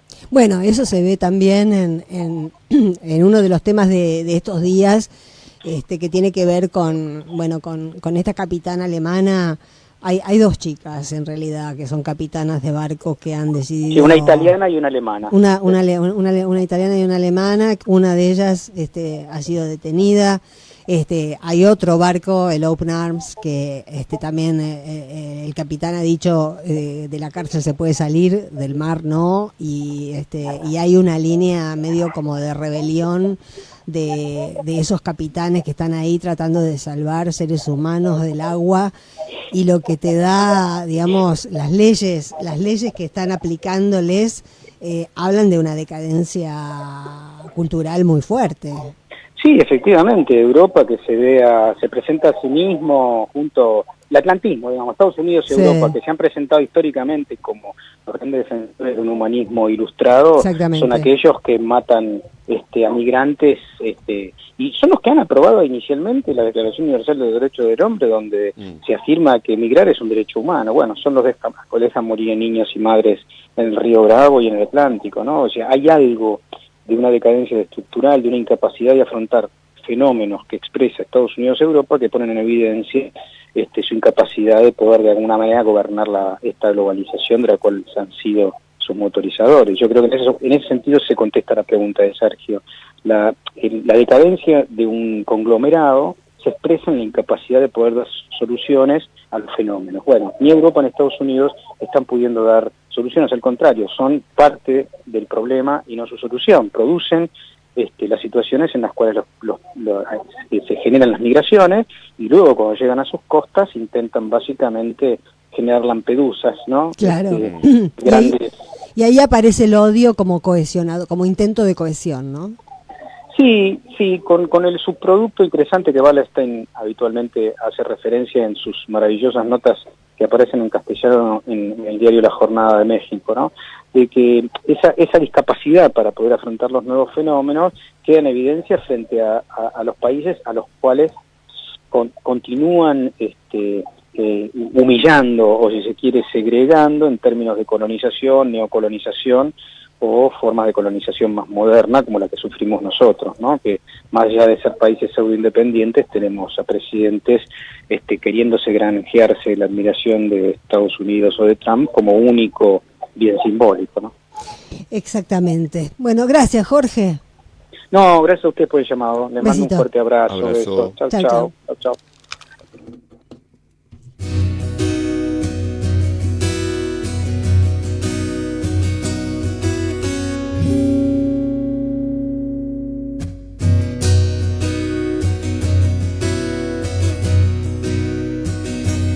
Y deberás plantar y ver hacia la flor nacer, y deberás crear si quieres ver tu tierra en paz.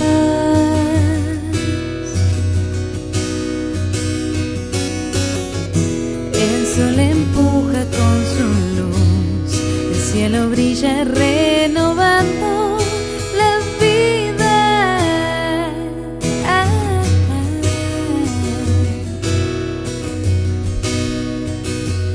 Y deberás amar,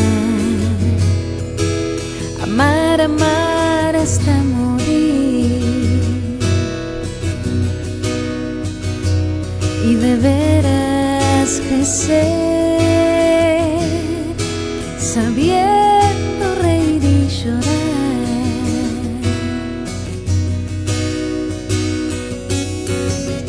La lluvia borra la maldad y lava todas las heridas de tu alma.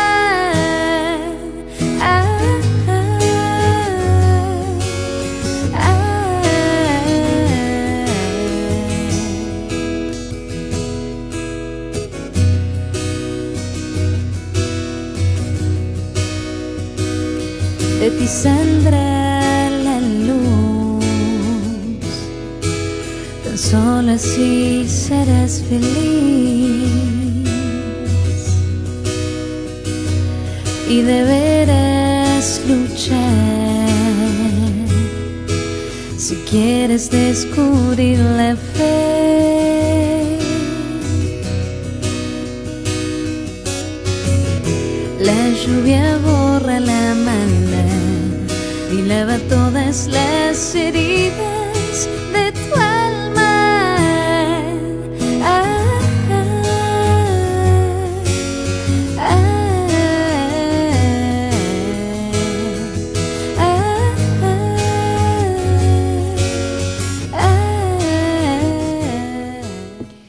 Vamos a intercalar algo así como una pastilla literaria sin texto porque no lo traje, pero lo tengo en la cabeza de tantas veces que lo he leído y tantas veces que he reflexionado sobre una parte del Crack Up de Scott Fitzgerald, porque ahí aparece la palabra grieta y yo creo que de ahí la sacó la nata. El primero que la trajo, primero que empezó a hablar de grieta hace unos cuántos años ya, hace 5 o 6 años. Y después lo del campo del 2008 fue.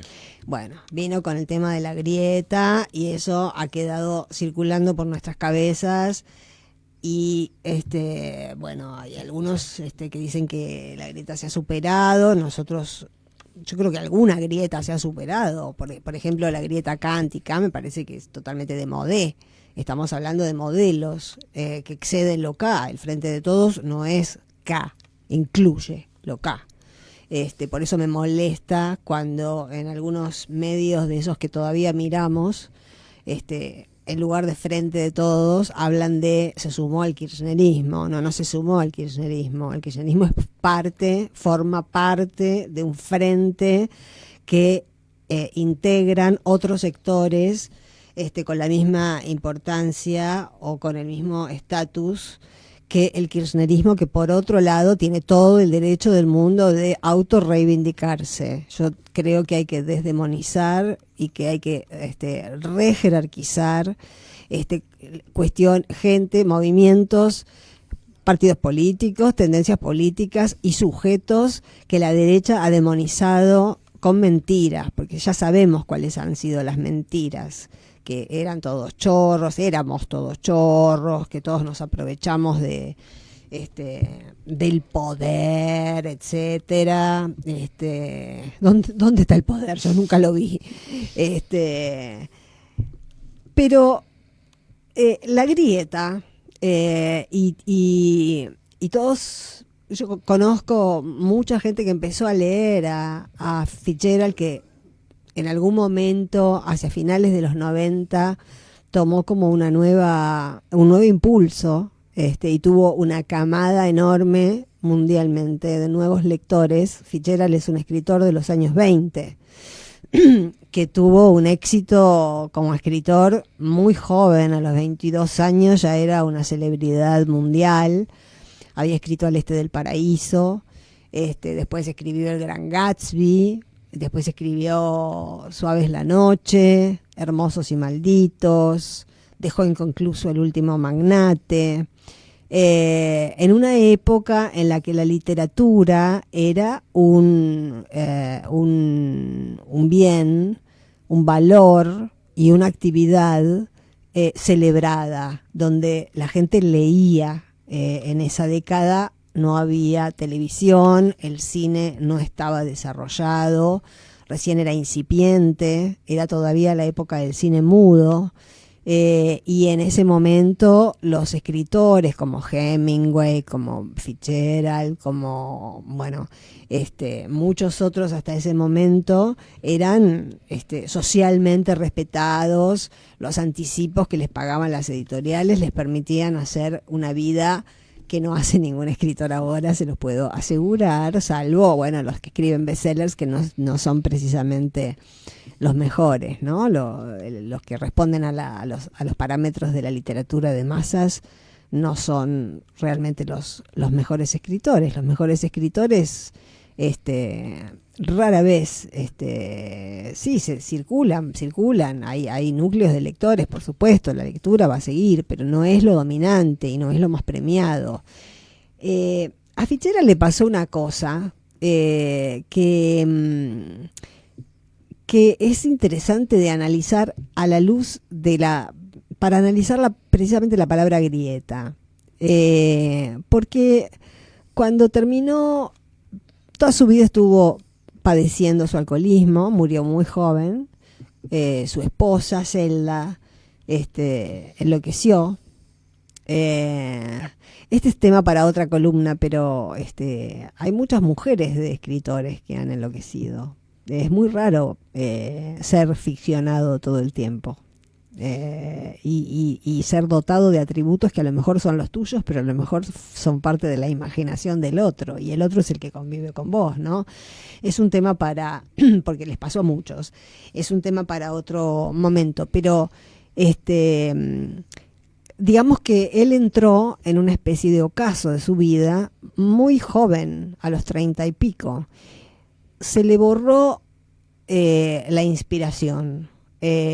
Fue un tipo muy prolífico, ya tenía muchas novelas que eran célebres, y de repente se encontró con una acumulación de alcohol en sangre muy grande, con la locura de su mujer, que fue el amor de su vida, y se encontró con que se había gastado los anticipos, no podía escribir nada, y tuvo que ir a parar al naciente Hollywood, donde la trama, digamos, de cada película, ya no estamos hablando de novelas, estamos hablando de guiones, donde las novelas que a él se le hubiesen podido ocurrir, incluso algunas de las que ya tenía escritas, eran maltratadas, o mejor dicho, el poder sobre esas tramas ya no la tenía el dueño del talento, la tenía el dueño del capital, que era el productor cinematográfico. Ahí hay un cambio, en esa década, hay un cambio sustancial en lo que hace también a la autoestima del escritor. Cuando viene el productor, que es el que trae la torta, y dice, no, la chica muere, a este personaje me lo matás, porque así la película la va a ver más gente. Eso para un tipo que venía con la historia de Fitzgerald, tal vez los autores de ahora estén acostumbrados y esperando que lo llamen de Hollywood para decirle maten a la protagonista, porque a lo mejor tienen alguna chance de ganar el Oscar y les gusta la torta y todo eso. Pero en ese momento eso fue vivido realmente como una humillación enorme por Fitzgerald.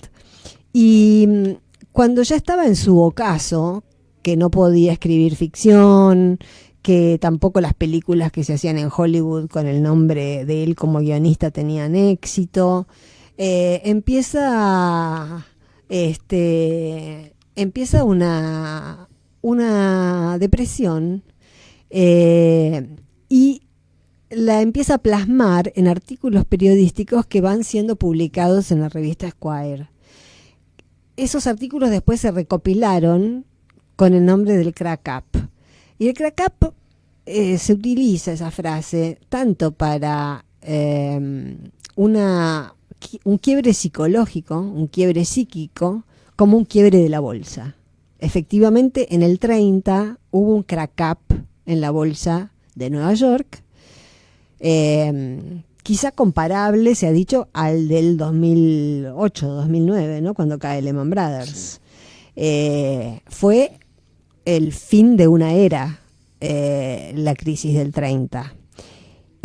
Y justamente en ese mismo año él tiene ese bajón, esa depresión, y empieza a escribir esos artículos donde ya no es el escritor glamoroso, el escritor que cuenta la vida de los ricos, el escritor que cuenta los secretos de Hollywood y de los magnates que viven ahí y de las flappers. Las flappers eran las chicas emancipadas, su propia mujer era una flapper, Zelda.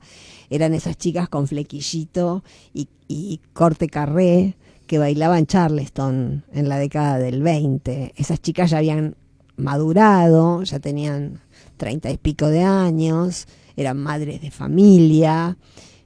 Había pasado la era del jazz. Él a los 20, hay un ensayo en el Crack Up que se llama La Era del Jazz, que es delicioso, pero hay otro que se llama justamente Crack Up, es el que le da título al libro, donde él habla de su propio quiebre y de su propia depresión, y es ahí donde habla de la grieta. El hallazgo de hablar de la grieta es de Fitzgerald. Y ¿cómo llega la palabra grieta? A mí siempre me pareció, desde que la escuché por primera vez en la boca de ese miserable de Lanata, me llamó la atención porque Lanata, yo logré 4 años con Lanata nada más al principio de Página 12, más de 4 años no estuvo en esa redacción. Por más que se haya dado corte de socio fundador y lo que sea, más de 4 años no estuvo en esa redacción. Pero en esos 4 años fue que descubrimos muchos a Fitzgerald, y yo estoy segura que la palabra viene de ahí. Fitzgerald habla de la grieta en términos muy interesantes, como para también linkear con lo que veníamos hablando al principio con Sergio sobre que hay que tener muy baja autoestima para bancarse, como pueblos, ¿no? Para bancarse gobiernos como el que tenemos ahora. Y cómo esos gobiernos, como el que tenemos ahora, apuestan a limar la autoestima, a hacerle sentir a los pueblos que no valen nada y que cualquier cosa que les ofrezcan, cualquier hueso que les tiren, lo tienen que agradecer, porque no están capacitados para nada mejor. Fitzgerald en el Crack Up lo que decía era que había llegado a un estado de falta de vitalidad tan grande que se sentía como una losa cuarteada, como esos cacharros de losa que todos tenemos en la cocina y que están, a los que les falta un cacho, y que no nos animamos a tirar porque todavía pueden servir para darle la leche al gato o para llevarnos galletitas a la noche a la cama, pero que jamás pondríamos en la mesa si vienen visitas.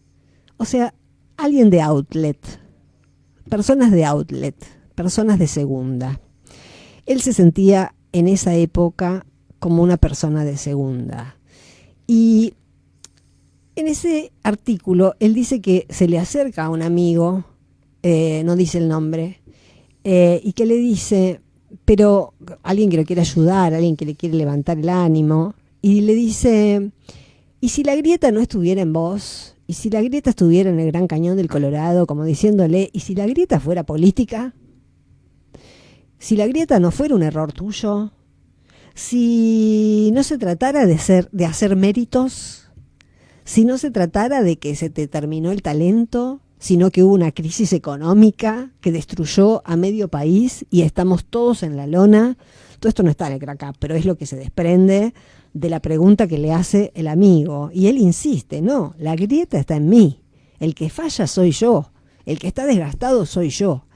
Y a mí lo que me impresionó cuando lo leí por primera vez, es un libro que he leído decenas de veces, pero cuando lo leí por primera vez, a mí lo que me impresionó fue como alguien con tanto talento, con tanta cultura, con tanto mundo encima, con tanta idoneidad intelectual, podía ser producto de un sistema político y cultural que fuera tan subcutáneo y que le inoculara a algunos sujetos como él que lo que le estaba pasando era culpa de sus errores y no de un momento histórico en el que la bolsa había quebrado, en el que había un reemplazo tecnológico, en el que por más que él escribiera la más maravillosa de las novelas, esa novela maravillosa no iba a tener tanto éxito ni repercusión como la última película de Chaplin.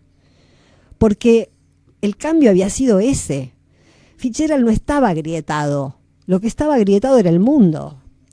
Entonces, cada vez que leo ese libro, y lo leo un par de veces por año lo leo, porque es iluminador, pienso en qué importante que es políticamente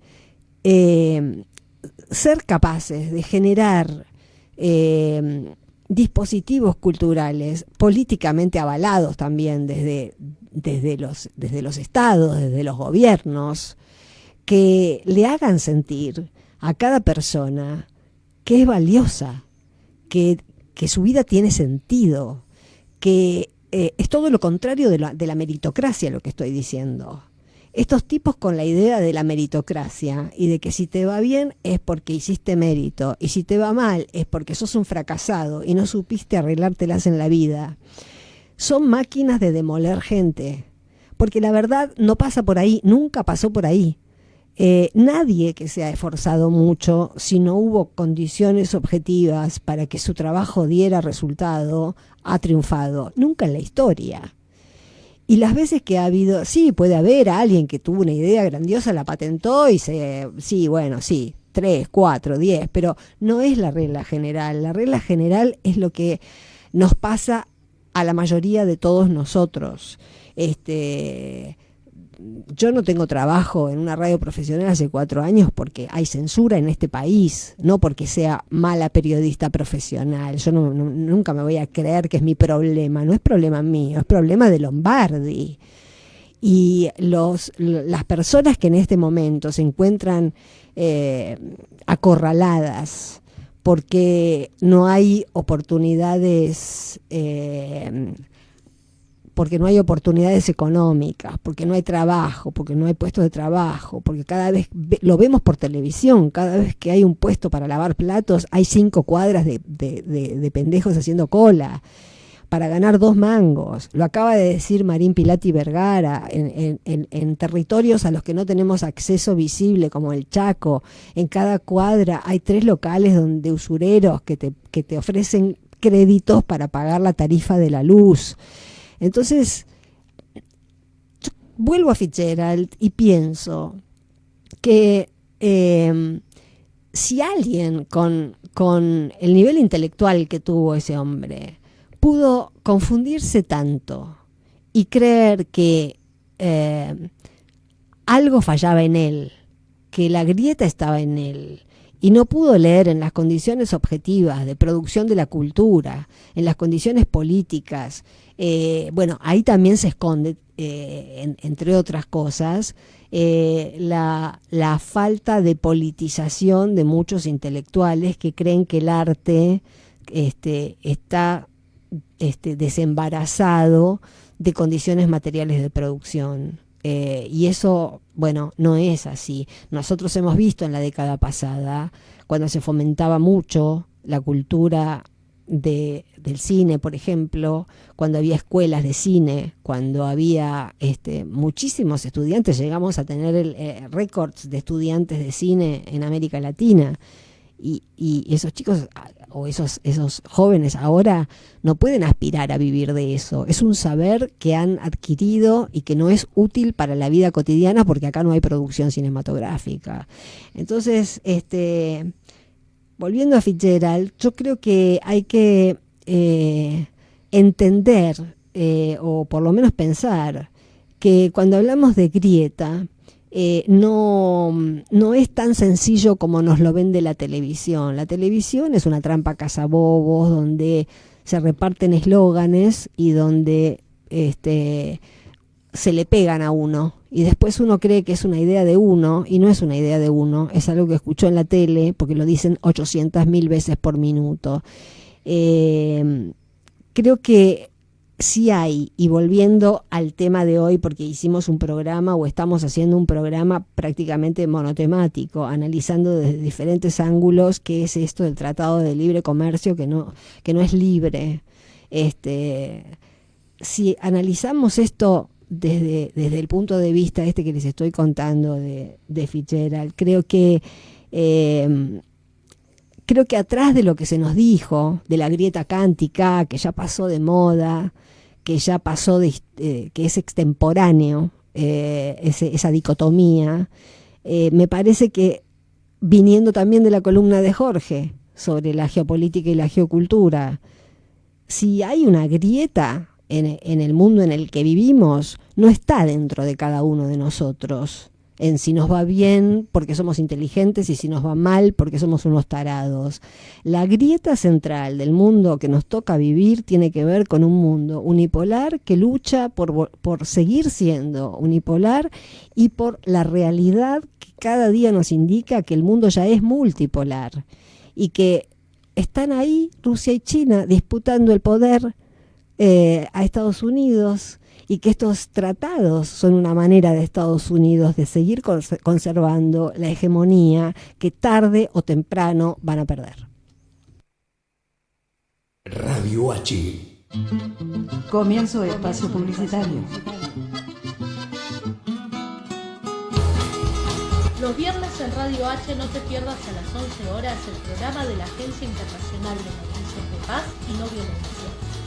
Presencia internacional en la oreja. La agenda de los pueblos desde el centro del mundo. Y desde las 14, Gustavo Campana hace Palabra Nacional, un programa para defender la nuestra. Desde las 18 horas, Daniel López hace Corazón Compañero, cultura nacional y popular. Desde las 19 horas, Mariana Pacheco y Lorena Dubá conducen Voces de Aquelarre, porque feminismo y cooperativismo van de la mano. Para tener toda la información del fútbol, Nicolás Natrone y el gran equipo de ida y vuelta a las 20 hablan en tu idioma. Suma tu programación a la radio. Llámanos al 2068-9009. O venía a conocerla. Estamos en la Mutual Homero Mansi, Belgrano 3540, del barrio de Bohemia.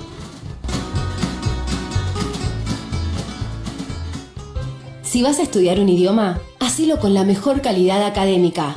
CUI, Centro Universitario de Idiomas. Inglés, francés, portugués, italiano, alemán, chino, japonés, ruso y muchos más. Elegí el tuyo. Últimas vacantes. Certificados y diplomas UBA. Informes en www.cui.edu.ar o al 53 52 8000.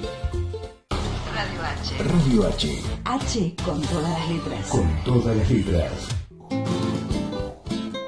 Radio H, donde las paralelas se unen. Cuando todo fan, Radio H. Cuando todo fan, Radio H. Viene. Fin de espacio publicitario. Radio H. Estamos en comunicación con nuestro columnista de economía, Diego Rubinsal. ¿Cómo estás, Diego? Hola, Sandra, ¿cómo andás? Y tirando, ¿vos? Tirando, igual. Estamos todos iguales. No, yo voy juntando. ¿Vas juntando? ¡Qué suerte! No, pero va juntando diversas cosas, no te creas que plata, ¿eh? Lo que otros tiran. No, él va por la calle y va juntando lo que encuentra. Claro. Lo que sea. ¿Qué tema nos tenés para hoy, Diego? Mira, tengo un tema que me llamó la atención, si vos querés, como una curiosidad. Ajá.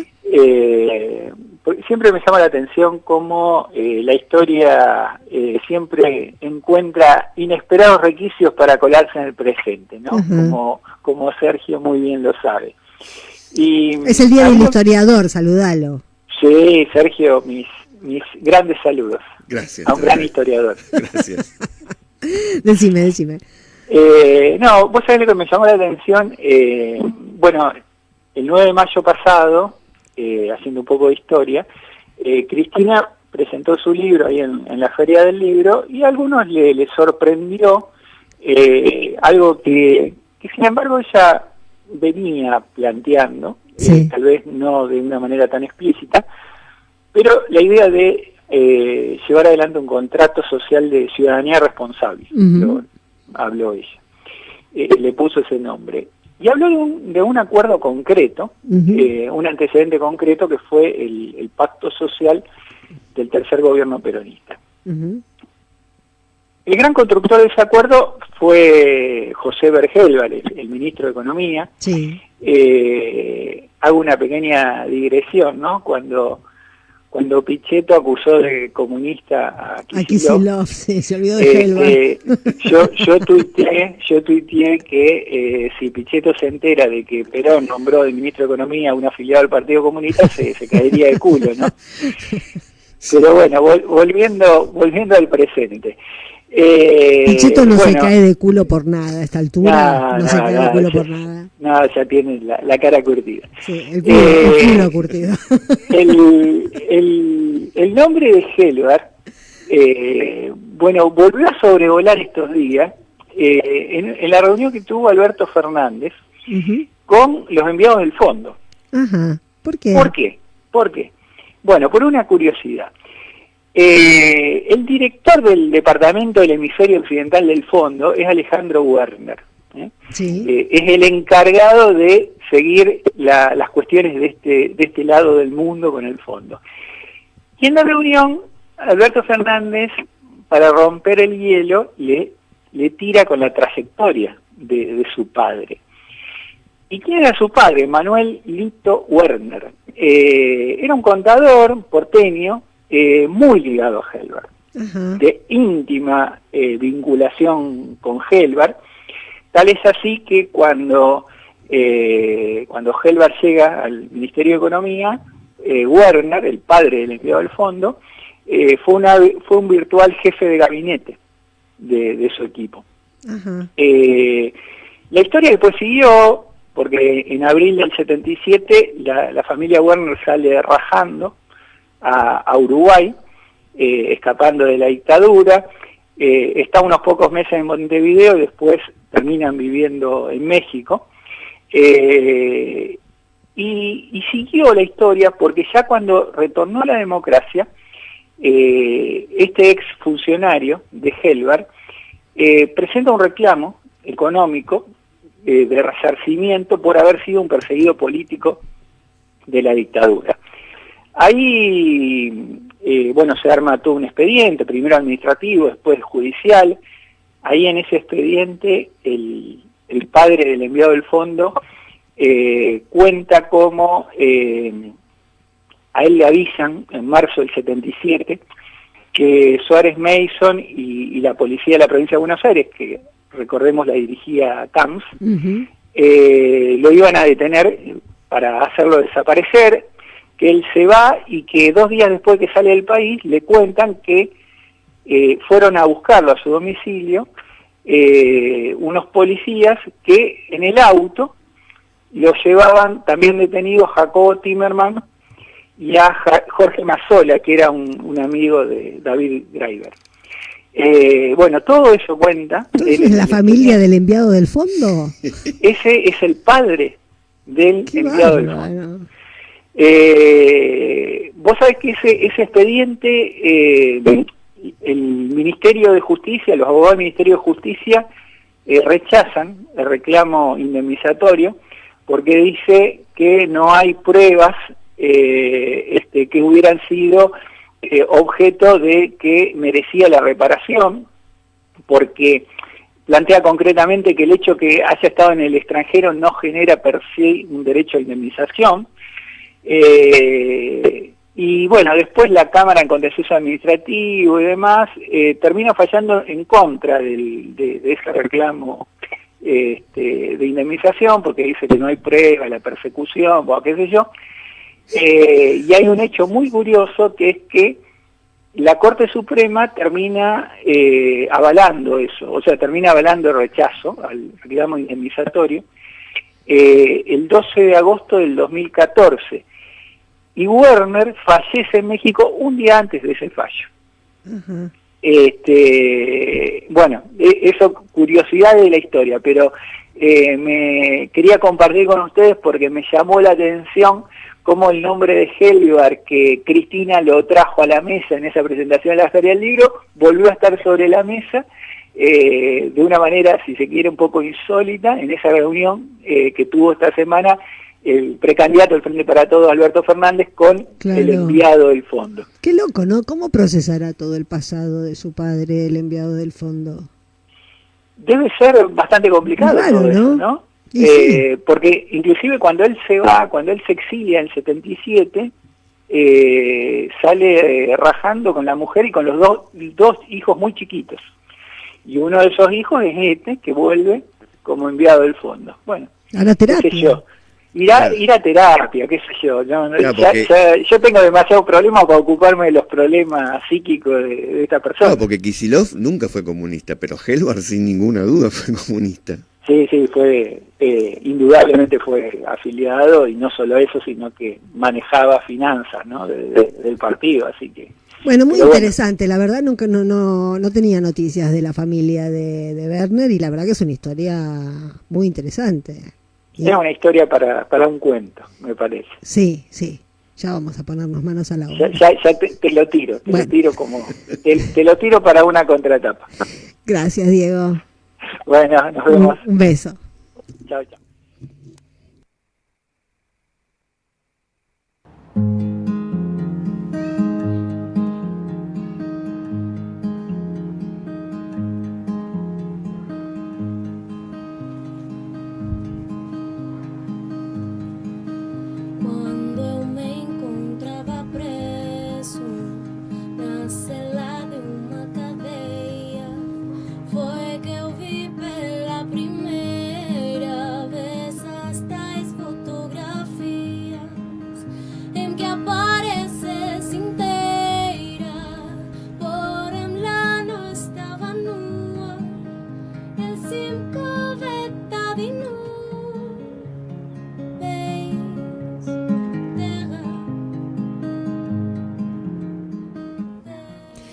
Bueno, espero que poca gente nos esté viendo con la cámara, porque me puse parezco José Feliciano. No, me olvidé los anteojos de vidrio blanco. Stevie Wonder. Stevie Wonder, parezco, pero no, porque... Ah, claro, los... claro, me olvidé los anteojos, chicos, y sin anteojos no puedo ver. Ahora veo medio oscuro, pero veo. Bueno, hoy empezamos el programa diciendo que se cumplían 45 años de la muerte de Perón y vamos a terminarlo leyendo un texto de Pablo Ayala. No sé si lo conocen a Pablo Ayala, está en la lista 33 de diputados, es difícil que entre, pero está muy contento de integrar las listas, es un militante de base, fue el creador hace mucho tiempo de los putos peronistas de La Matanza, siendo él heterosexual, pero viendo que nadie tomaba la iniciativa de generar una agrupación de los putos peronistas de La Matanza, la generó. Hoy está al frente de los Uturuncos.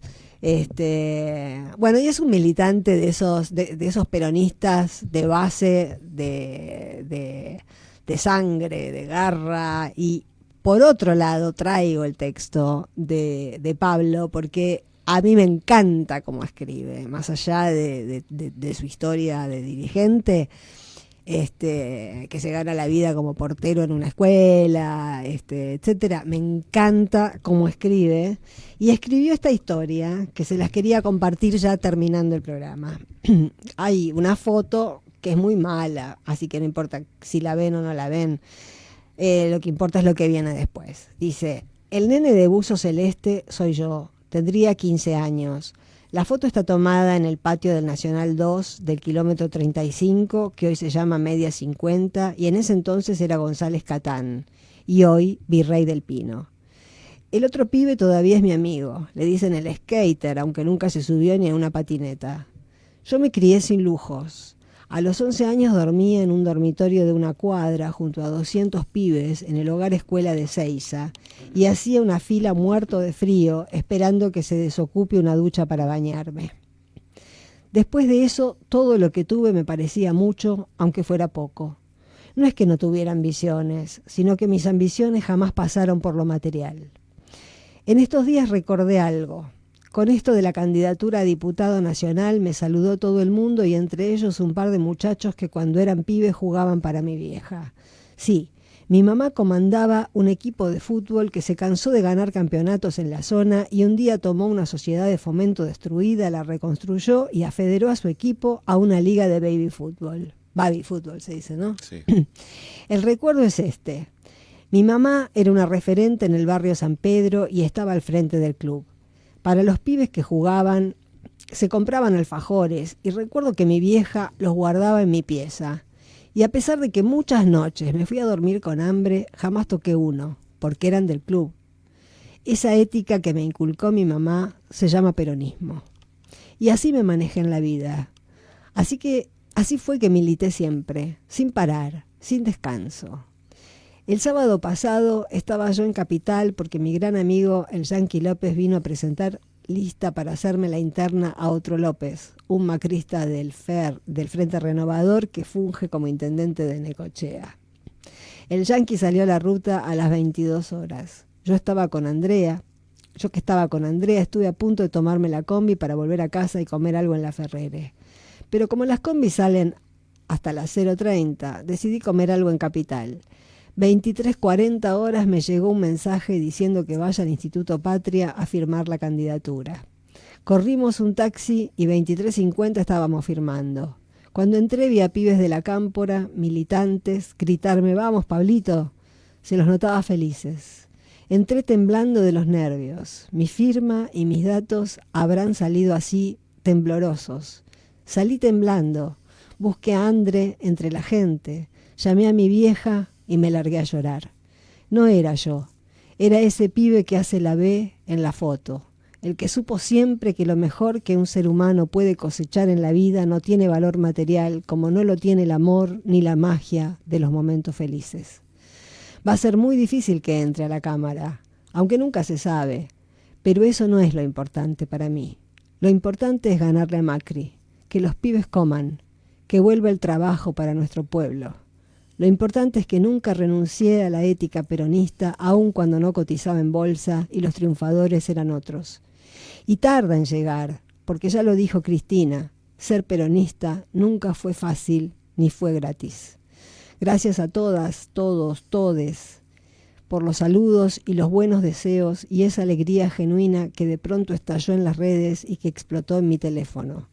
Vaya un abrazo peronista desde mi corazón y los convido a escribir la epopeya de derrotar a la oligarquía. Yo por mi parte, y como dijo el poeta, antes de enloquecer, cumpliendo un sueño de niño, estoy cantando el nombre de Juan Perón, que de mi tierra fue benefactor y no seré yo quien lo olvide. Un abrazo, Pablo Ayala. Chao, hasta el lunes.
Comienzo de espacio publicitario.